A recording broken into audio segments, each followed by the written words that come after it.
The kindest people you know are getting systematically destroyed? Your brain has a built-in weakness. It's called reciprocity, and it's been weaponized against you since childhood. When someone does something for you, your nervous system fires up and creates an almost physical debt. You feel obligated. You feel guilty if you don't repay. This isn't weakness. It's neuroscience. But here's the trap: people who understand this mechanism use it like a psychological tool to extract labor, money, time, and emotional energy from the most generous people around them. The people who help the most aren't noble. They're often the most exploited. And they don't even realize it's happening. Reciprocity isn't a choice. It's a survival mechanism buried in your brain's ancient code. When our ancestors lived in small tribes, reciprocity was the glue holding everything together. If someone shared food with you when you were starving, you'd remember. You'd repay that debt. Groups with strong reciprocity bonds survived. Groups without it collapsed. So evolution hardwired this obligation directly into your neural circuitry. Today, your amygdala and prefrontal cortex still respond to favors the same way they did 10,000 years ago. A 1969 study by Robert Cialdini proved this in the lab. He had experimenters offer subjects a drink, then ask them to buy raffle tickets. The people who received the free drink bought twice as many tickets, even though the drink cost pennies. Their brains weren't thinking. They were obeying an ancient debt response. But here's where it gets dangerous. Your reciprocity instinct doesn't distinguish between genuine kindness and calculated manipulation. It doesn't know the difference between a friend and a con artist. Someone can trigger your reciprocity reflex deliberately, and you'll feel obligated even if deep down, something feels wrong. This is the vulnerability. This is the opening. There's a manipulation tactic so invisible that most people never see it coming. It's called the reciprocity hook, and it works in 3 deliberate steps. First, the manipulator gives you something. It could be a favor, attention, advice, or even just a small gift. The size doesn't matter. The gesture does. Your brain registers the action and logs it as a debt. Second, they wait. Sometimes days, sometimes weeks. You forget about the exchange. Your guard drops. The reciprocity debt sits quietly in the background of your mind like an unpaid bill. Third, they ask. And because of that logged debt, you say yes to something you'd normally refuse. A toxic boss takes you to lunch, then asks you to work the weekend for free. A fake friend helps you move, then asks to borrow $500. A manipulative partner does chores unprompted, then asks you to compromise on something that violates your boundaries. The tactic works because you're not conscious of the exchange. You feel like you're making a free choice. But you're not. You're repaying a debt that was deliberately created. The scariest part is that the manipulator might even frame this as concern. They'll say things like, "I've always been there for you," or "after everything I've done for you." They're literally reminding you of the reciprocity debt, making sure you feel it. If you're a giver, you're a target. This isn't cynical. It's practical. Manipulators have an internal radar for generosity, and they're drawn to it like moths to fire. Here's why givers are so vulnerable. First, they have a psychological need to help. Their self-worth is tied to being useful, to being needed. A manipulator sees this and thinks, ideal. They can request favors endlessly, and the giver will struggle to say no because saying no feels like rejecting their own identity. Second, givers hate confrontation. They're conflict-averse by nature. If a manipulator asks for something unreasonable and the giver pushes back, the giver experiences guilt and anxiety. The manipulator knows this. They'll keep pushing because they know the giver will eventually cave to avoid the discomfort of conflict. Third, and most dangerous, givers trust too easily. They assume others operate from the same moral framework they do. They think, if I'm helping this person out of genuine care, they must be genuine too. This is a fatal blind spot. Manipulators are not genuine. They're strategic. In a 2016 study of workplace dynamics, researchers found that employees with high empathy and generosity were 3 times more likely to be exploited by colleagues. The giver's greatest strength becomes their greatest vulnerability. And the manipulator knows exactly how to exploit it. Reciprocity doesn't just drain your energy. It destroys the actual structure of your relationships. Here's how it happens.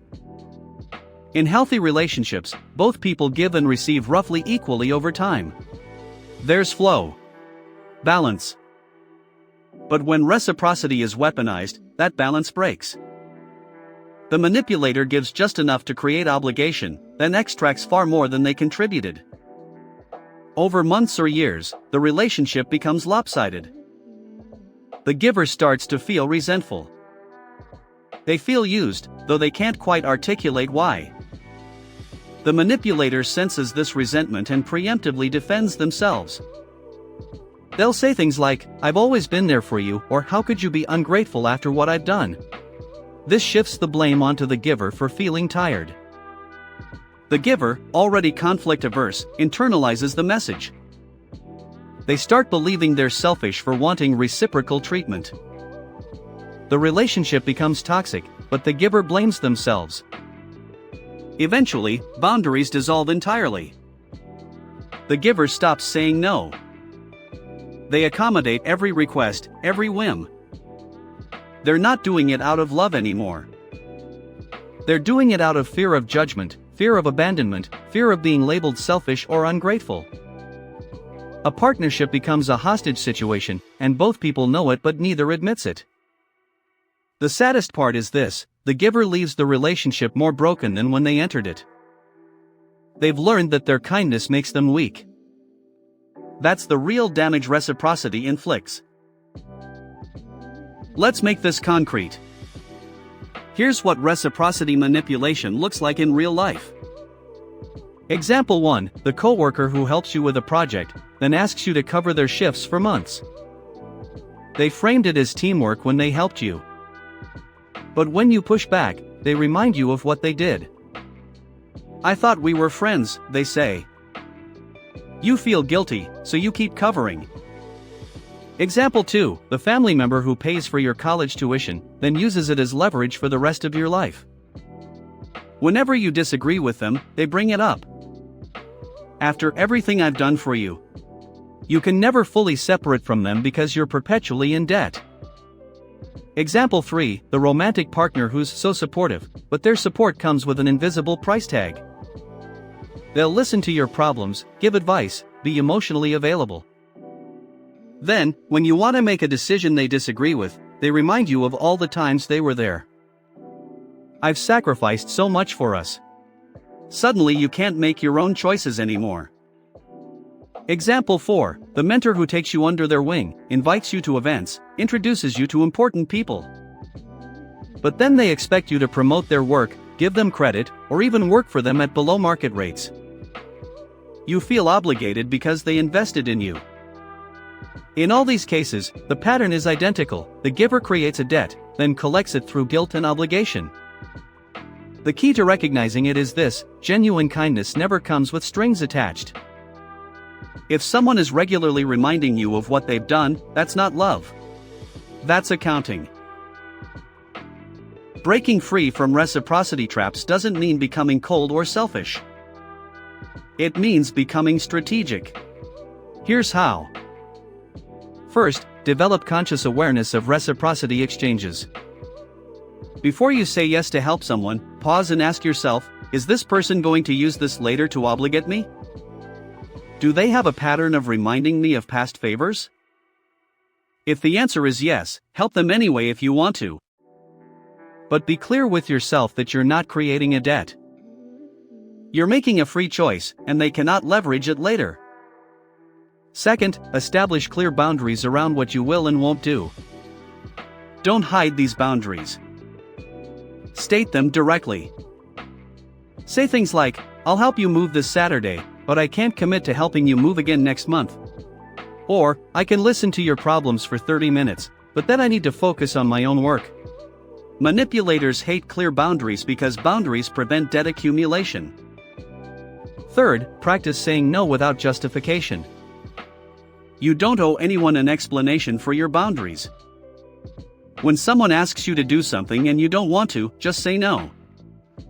If they respond with guilt, remember this: their discomfort with your boundary is not your responsibility. That's manipulation, and you're not falling for it anymore. Fourth, give strategically. Generosity is beautiful, but it should be sustainable.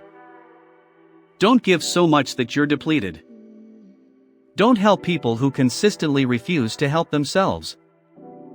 Don't invest emotional energy in relationships that are one-sided. You're allowed to be selective. Fifth, recognize that reciprocity becomes dangerous when combined with silence.